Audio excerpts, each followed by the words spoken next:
I actually wanted to start in a similar area to where Peter just left off, and to add to what Beth said.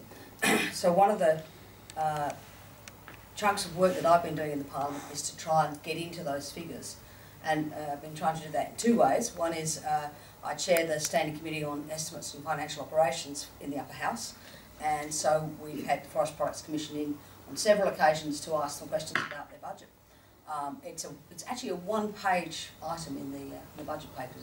It's about computers. and talked about computers, yeah.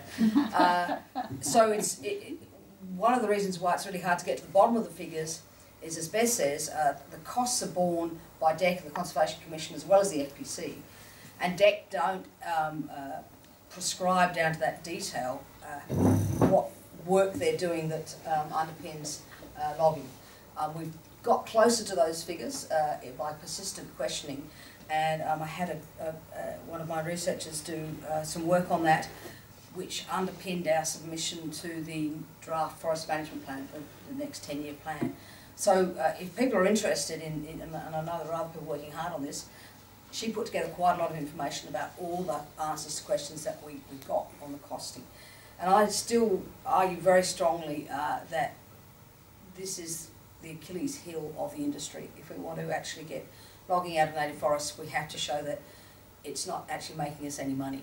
Apart from all the other environmental reasons and endangered species and the whole thing, there is a good economic reason why we need to move into plantations and do that as quickly as possible.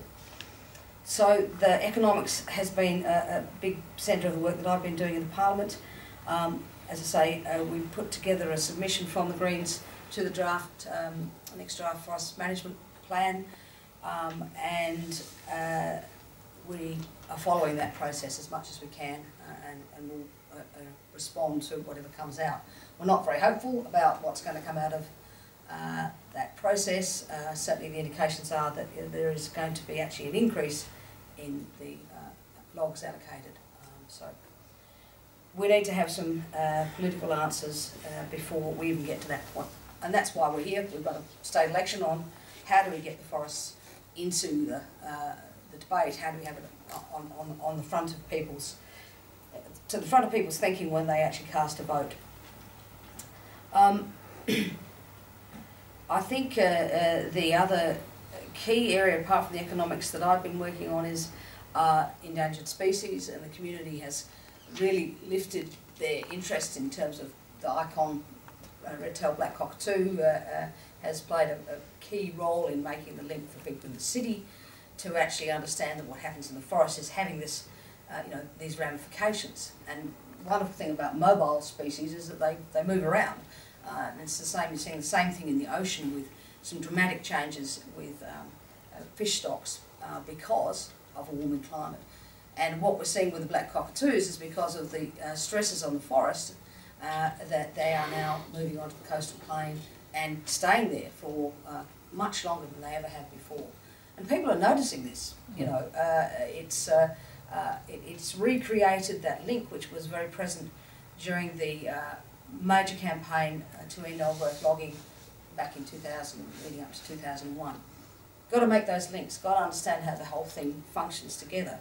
So the arguments that have to be made in the next 5 weeks are the forests and woodlands of Western Australia are under extraordinary stress, unprecedented stress, and every indication is that that's going to increase. The rainfall patterns and the long-term prognosis is that the southwest of Western Australia is going to be impacted by climate change, perhaps more than anywhere else in Australia. I mean, a bit hard to say that when the Queensland floods are going on, but the CSIRO predictions for the southwest are very extreme in terms of reduced rainfall and reduced available water in the environment. That reason alone, you leave the forests alone, you leave them standing up. They are worth more to the environment and to our survival if we keep them intact. What we don't need is more logging. What we need is actually a forest conservation plan, not a forest management plan. We need to restore and conserve what we've got, rebuild the linkages, and look at how we use fire in that environment.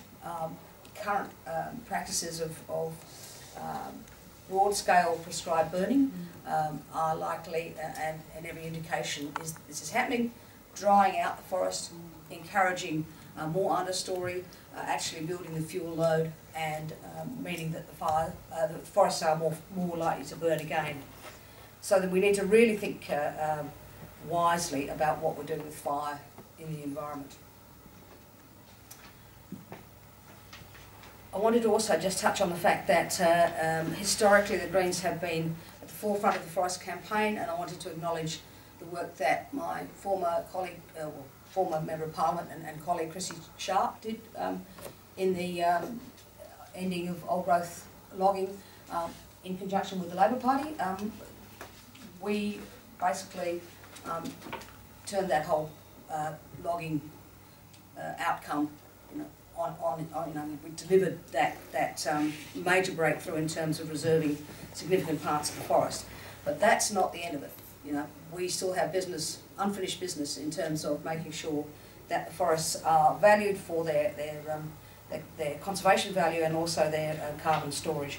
And we now are beginning, as Jess was saying, to see the hard figures in terms of what is the value, a dollar value put on the carbon that are in forest woodlands.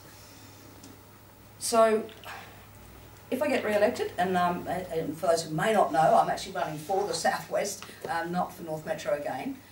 I intend to continue the advocacy for the forest in the Parliament, to continue to be able to answer questions of the finances and how they don't stack up.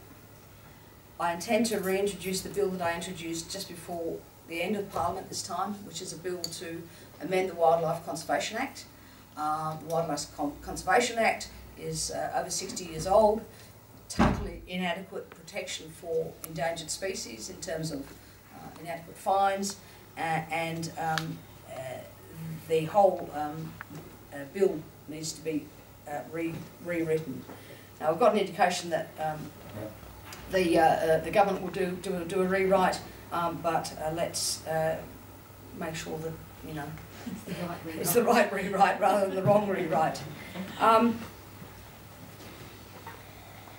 I guess to conclude, because I've had this sort of happen, and I just wanted to say that in terms of presenting a positive alternative to the native forest logging sector and what's historically happened in the Southwest, now's the time to say, why don't we make a rapid transition into plantation timber?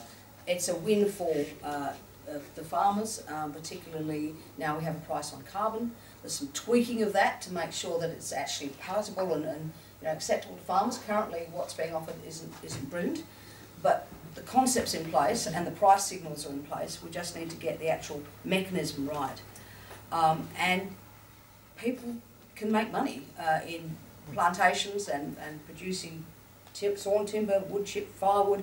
All of these products can be grown on already cleared land, and we know that that's all doable. What's needed to make that transition is the political will and the leadership to say this has to happen. If it doesn't happen now and we conserve the forest now, it's going to have to happen at some point in time, because the argument that we're sustainably logging our forests is totally discredited. So thanks very much. That's my 10 cents worth. And I have 10 copies of our policy if people want to take those home. If not,